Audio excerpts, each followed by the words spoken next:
कितने सुखी हो? बोला मेरे पास 4 ठो पेट्रोल पंप है, कार की एजेंसी है, दिल्ली कलकत्ता बॉम्बे में मेरा बिजनेस चलता है। ओ, मैं कहा सेठ क्या ये धन तेरा सुख है? महाराज नहीं, मैं ये मानता हूं कि सब कोई ऐसे सुखी हो जाए। तो मैं कहा जब सबको मानते हो तो जितना धन है उसको बांट दो सबको। अब चुप हो गया। बोलो बाल कृष्ण भगवान। केवल मन वाणी से केवल मान रहे हैं, क्रिया में वो आचरण नहीं है। कर्म योगी कर्म तो करता है लेकिन अहंकार छोड़ करके करता है। मैं करता नहीं हूं। देखा दान शिरोमणि कर्ण थे। होश में आ जाओ, भगवान तो आपके पास दौड़े आएंगे अगर आप में भक्ति है तो। युद्ध करते बहुत दिन व्यतीत हो गया। दुर्योधन एक दिन बोला दादा आपने किसी को मारा नहीं। बोले अच्छा, दुर्योधन आज युद्ध में मैं मरूंगा या तो फिर अर्जुन मरेगा। ये सोच करके दुर्योधन तो बड़ा खुश हुआ, 2 में 1 जरूर होगा। भगवान को चिंता हुई कि अर्जुन ये प्रतिज्ञा सुन के क्या कर रहा होगा। दादा की प्रतिज्ञा कभी झूठी नहीं होगी। गए, अर्जुन सो रहा था। जगाया, भगवान ने कहा अर्जुन सो रहे हो और पितामह की प्रतिज्ञा सुनी? बोले हाँ ना प्रभु मैंने सुना है। तो बोले तुमको चिंता नहीं हुई? बोले महाराज मोर चिंता करे वाला रात के आके मोला जगा थे तो मैं फोकट में चिंता करो। बोलो बाल कृष्ण भगवान। कर्म योगी कर्म करता है लेकिन चिंता नहीं करता है, टेंशन में नहीं रहता है, सोचता नहीं है। गीता में आगे बता रहे जैसी चेत कर्मणस्ते मत्ता बुद्धिर जनार्दन। सन्यासी कहते हैं मैं कुछ नहीं करता। बोले नहीं, वो झूठ बोलते। जैसे आप कह दो मैं कुछ नहीं करता हूं, दाऊ है भाई, नहीं करते। कुछ तो करते हो, बैठे रहते हो। तो अगर बैठते भी हो तो वो भी तो क्रिया है। बोलो लक्ष्मी, बैठना क्रिया है। वर्ब है ये, अंग्रेजी में इसको क्या बोलते हो? वर्ब। ये क्रिया है बैठना। तो बिना कर्म किए रह सकते हो? बोले हम सोए रहते हैं। तो सोना भी तो कर्म है, कर्म से बचोगे कैसे? कर्म तो आपको करना ही पड़ेगा। इस कर्मों को योग बना लो। माने जो भी करो वो भगवान को अर्पण कर दो, यही तुम्हारा कर्म योग है। बोलो बाल कृष्ण भगवान। मैं संक्षेप में सब बता दे रहा। भक्ति योग तो भगवान की सेवा है, प्रभु की सेवा है। तिलक चंदन माला चाहे आपको पड़े चाहे ना पड़े, लेकिन किसी दीन दुखी को अंधे की लाठी बन करके उसे यथास्थान पहुंचाओ। अभी बात समझने भीष्म पितामह युद्ध में निश्चय किया मैं शस्त्र नहीं लूंगा। भगवान के भक्त थे भीष्म पितामह। दुर्योधन मेरा विश्वास करो, आज रात को ठीक 12 बजे रानी को मेरे पास भेजना, भानुमति को। बोले मैं उसे वरदान दूंगा अखंड सौभाग्यवती भव का। जैसे मैं पूजा से उठूं वैसे वो आकर मेरे पास पहुंचे। अब भगवान को चिंता थी, मामला गड़बड़ हो रहा है। अगर दुर्योधन की पत्नी पहुंच गई तो दादा का आशीर्वाद कभी व्यर्थ नहीं जाएगा, दुर्योधन मरेगा नहीं। फिर किसको चिंता है? भगवान को है। तो भगवान लीला करते हैं। द्रौपदी अर्जुन के साथ सोई थी, भगवान पहुंच गए, धीरे से द्रौपदी को जगाया। अर्जुन न जगे, द्रौपदी को धीरे से जगाया। हे भगवान रात में आ। अरे बोले ये मत पूछो, नहीं अर्जुन जग जाएगा, बाहर चलो। बोले फिर बाहर आई। नाथ मेरे लायक सेवा, सेवा ये तुमको अभी तुरंत जाना है दादा के पास, वो अखंड सौभाग्यवती का वर देने वाले। अगर तुम चूक गए और कहीं दुर्योधन की पत्नी भानुमति पहुंच गई, सब उल्टा पुल्टा हो जाएगा। कितनी चिंता है अपने भक्त के लिए। द्रौपदी कहने लगी नाथ मैं तो चली जाऊंगी, लेकिन मेरे पति जगेंगे और मेरे को नहीं देखेंगे तो क्या सोचेंगे, कहां गई रात में। उसकी चिंता तुम मत करो द्रौपदी, तुम तो जाओ। आज जो है मैं द्रौपदी बनके अर्जुन के साथ सो जाता हूं। बोलो बाल कृष्ण भगवान। कौन होगा ऐसा कृपालु, कौन होगा ऐसा दयालु। स्वयं कृष्ण द्रौपदी बन गया और अर्जुन के साथ सो गए।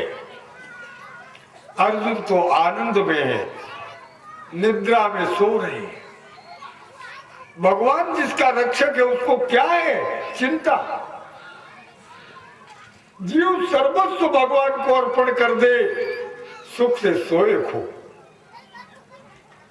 इधर द्रौपदी पहुंच गई, उधर भानुमति के पास भगवान पहुंच गए। भानुमति निकलने वाली थी घर से वरदान लेने के लिए। ओ कहां जा रही हो रानी। लेकिन वो भी कृष्ण के स्वरूप को देख करके अत्यंत व्याकुल उठी।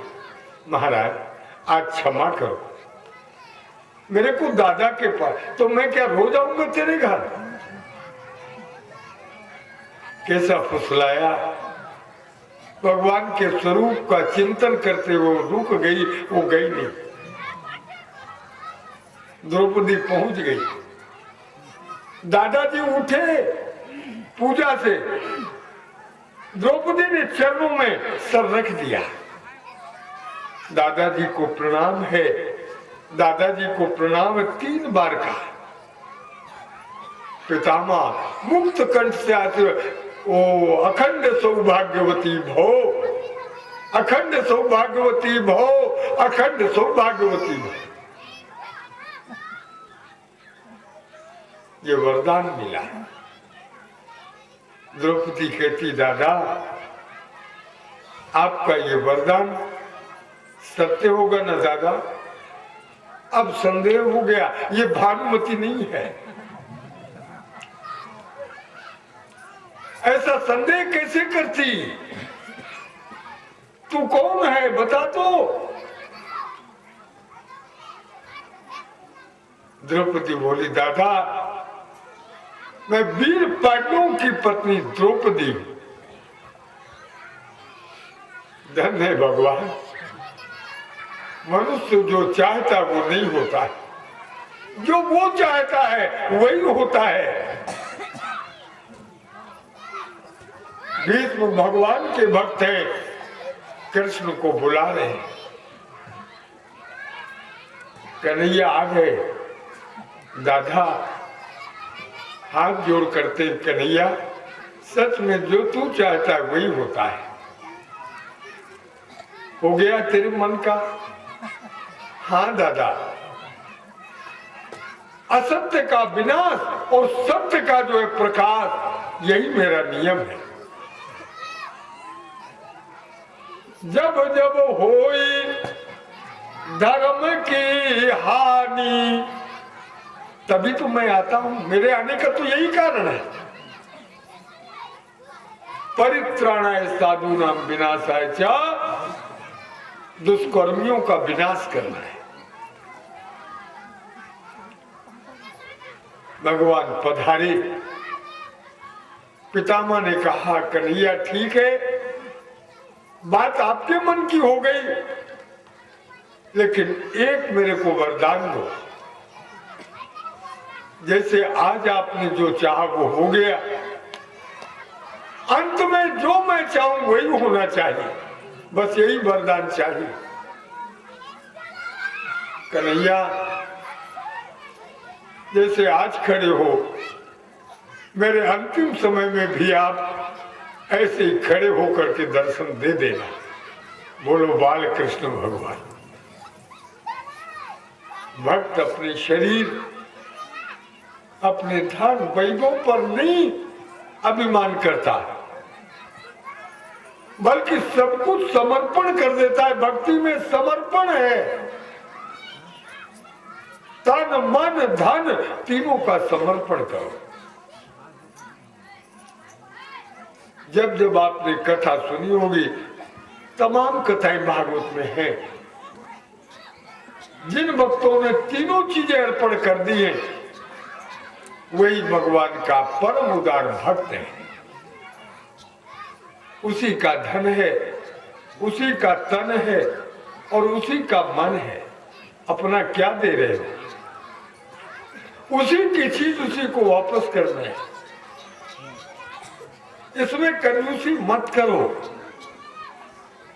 कि मैं भक्ति, ज्ञान और कर्म की व्याख्या बता रहा हूं। ये तीनों साधन भिन्न भिन्न लग रहे हैं, लेकिन इनका परिणाम फल एक है। आपको विषमता दिख रही है, लेकिन इन तीनों का जो लक्ष्य है वह समत्व है। आपको वही ले जाएगा जहां ले जाना है। महाराज परीक्षित कथा सुन के गदगद हो गए, जीवन मुक्त हो गए, शरीर की विस्मृति हो गई। मैं शरीर हूं ही नहीं। पंजाबी गीत में कहते हैं, काल जदों आएगा ते सुते नू जगाएगा, अब पुछना किसी ना तेरे साथियों द जोर नू, मंचो बसाले प्यारे मक्खना दे चोर। पंजाबी में बहुत गाते थे। वो 4 बजे सुबह से मेरे भागवत में बैठते, वहां ऐसे दिन में नहीं होती है। सुबह 4 बजे से 8 बजे तक आप लोग 4 बजे उठ ही नहीं पाओगे। तो मन में कृष्ण को, मक्खन चोर को बसा लो, क्योंकि काल तो आएगा, काल जब तो आएगा। अगर सो रहे होगे तो सुते नू जगाएगा, और पूछना किसे ना तेरी और साथियां जोर नू, वो किसी से नहीं पूछेगा। तू अपने साथियों को भी याद नहीं कर पाएगा और बीच महल से ले जाएगा। होश में आ जाओ। घर में रह करके, धन में रह करके भी अपना कुछ मत मानो, सब ईश्वर का है। बैठ जाओ भैया, वहीं बैठ जाओ। नहीं सुने क्या कर दीजिए। हाँ, थोड़ा डिस्टर्ब हो जाता है कथा की, या तो पहले आना चाहिए या बाद में। मेरे से बाद में कहो तो मैं 2-4 घंटे बैठे रहूंगा। कर लो भैया पूजा। पर बीच में आते ना सब लोग देखने लगते। अभी निगाह मेरे तरफ है और मैं आपको देख रहा हूं, मेरे को अच्छा लगता है, आप मेरे को देखते हो, मैं आपको देखता हूं, और थोड़ा निगाह ऐसे से ऐसे हो गई, मैं समझ रहा हूं कि सुन नहीं रहा है। बोलो बाल कृष्ण भगवान। तो कोई आता है ना तो बोला देखे पर थे भाई का कर भी। बोलो बाल कृष्ण भगवान। ध्यान करो, विचार करो, मस्त हो जा। ये भक्त की कथा है। भीष्म पितामह युद्ध के अंदर बाणों की सैया में लेट गए। अर्जुन के बाणों से, अर्जुन जीव है, भीष्म कौन है? भयंकर। अब समझ लो ये बाण नहीं है, ये संकल्प के बौछारे हैं। ये शरीर रथ है, इसमें बैठने वाला जीव ही अर्जुन है।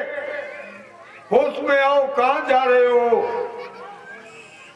ये जो 11 घोड़े हैं ये तुम्हारी 11 इंद्रियां हैं। ये लगाम आप लोगों ने मन को पकड़ाई है, ये लगाम कृष्ण को पकड़ा दो, अब रथ चलेगा। बोलो बाल कृष्ण भगवान। धर्म क्षेत्रे कुरुक्षेत्रे समवेताजी उत्सवा। ये युद्ध की इच्छा वाले धर्म क्षेत्र में है। ये धर्म का क्षेत्र है। बड़े भाग मानुष तन पावा। ये धर्म क्षेत्र आपको मिल गया है जिसमें आप बैठे हो। इसे बर्बाद मत करो। युद्ध के लिए तैयार न हो। मां मनुस्मर, कोई भी कर्म करो मेरा स्मरण करो, अयुद्ध कृत निश्चय। युद्ध करो, कर्तव्य पालन करो।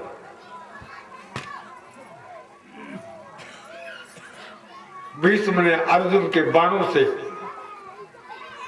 जब शरीर को लथपथ देखा, बस कृष्ण का ध्यान किया। कन्हैया ने कहा था मैं शस्त्र नहीं लूंगा, लेकिन वो तो जा रहे हैं कैसे? रथ का पहिया लेके। पितामह ने देख लिया, बस भगवान मेरी प्रतिज्ञा सफल हो गई। आपने प्रतिज्ञा की थी कि मैं एक बाप का होगा तो युद्ध में शस्त्र नहीं लूंगा, और मैंने कहा था मैं अगर गंगा का पुत्र होगा गांगे तो युद्ध में आपको शस्त्र लिवा ही दूंगा।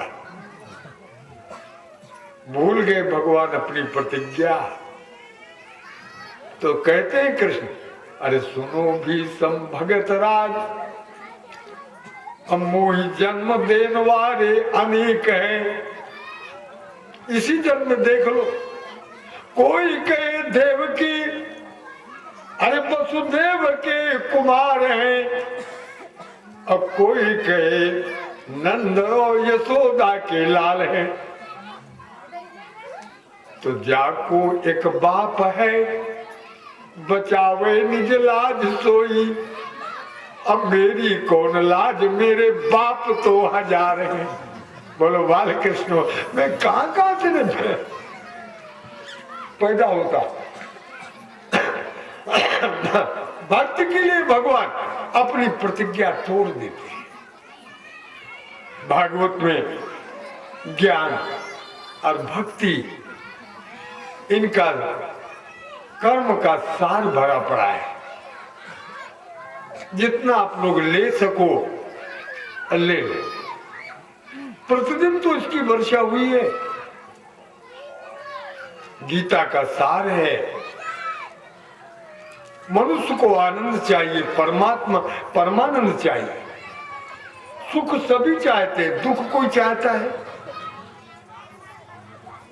अगर मैं हाथ उठाऊं कि भाई कितने लोग सुख चाहते तो सभी उठा देंगे ना काम को। सब लोग आनंद चाहते हो। कैसे भैया, कितना लोग आनंद चाहते हैं? हाथ उठाओ जरा देखें। हाँ उठ गए ये, और जो नहीं उठाए वो नहीं चाहे, वो चाहते हैं। हाँ सबके उठ गए। और दुख जितने लोग चाहे तो उतना हाथ उठा दें भाई, कोई नहीं चाहे। जय सिया राम। ये ले सबो जन की ओर से कामता बोल दे, कोई नहीं चाहे। तो दुख नहीं चाहते तो फिर आता कैसे है? ये बिना बुलाए आ जाता है।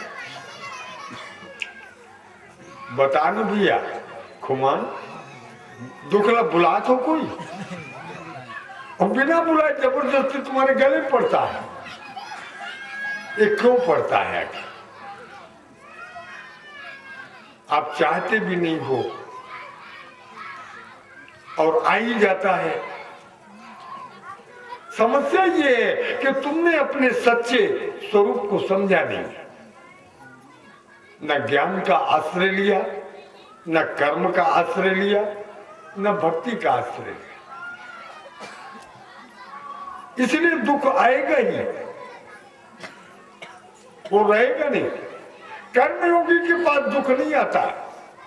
आनंद के दो साधन हैं, एक तो स्वयं सिद्ध और दूसरा है कारण आनंद।